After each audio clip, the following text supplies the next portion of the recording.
ఎండికి ఇది కోయరాదు, డబ్బు చెప్తాడు లోపల ఏముంది కదా. అబ్బా ఈయన చెప్తాడు పత్రిక విలేకరి. కాదు, చేపలు కత్తులతో కోస్తారు, కొడవలతో కోస్తారు, కానీ మా తమ్ముడు అది తాటాకి మట్టతో కోస్తున్నాడు. దీన్ని మీరు చూసి ఆనందించాలి.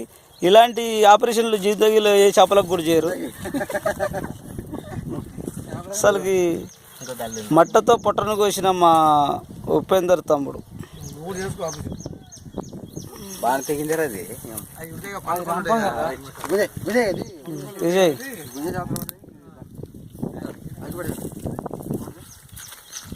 రెండు ఒకసారి బాబు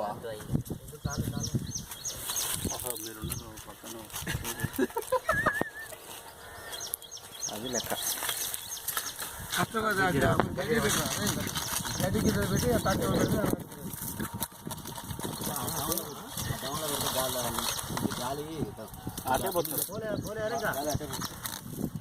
అందుకని గడ్డి ఎక్కువ పెట్టట్లే. గడ్డి లేచిపోతుంది. కట్టెలు అయితే ఏం కాదు, పొగ పడుతుంది. గడ్డి కొంచెం మీరు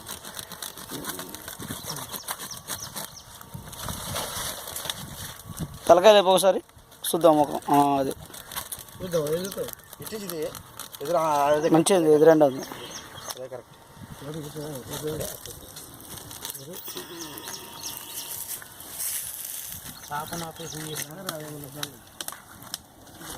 మరి నా పాయింట్ మీద మీ గొప్పతనానికి ఇలాగా ఎలా అనిపించింది మీకు కొట్టన వేయాలని? అది మొత్తం దిగదు, మళ్ళీ మాడిపోతుంది. ఇంత పైకి ఎట్లా వచ్చింది అది? అయితే చేపలు వండుకోవటం చూశారు, మామూలుగా వేయించుకోవటం చూశారు, కానీ మా ఫ్యామిలీ తరఫున మేము చేసే వంట మామూలుగా ఉండదండి. ఇట్లా చేపని న్యాచురల్గా వండుకొని అదే చేపని మేము కత్తులతో కోయలేదు, మట్టతో కోసాము. ఇంకోటి దీన్ని ఇప్పుడు కట్టె మీద కాల్చుకుంటారు. కాల్చుకొని ఇట్లా వండుకొని తినటం అనేది మా పల్లెటూరులోనేది ఒక అదొద్దు విచిత్రమైన వంట ఇది.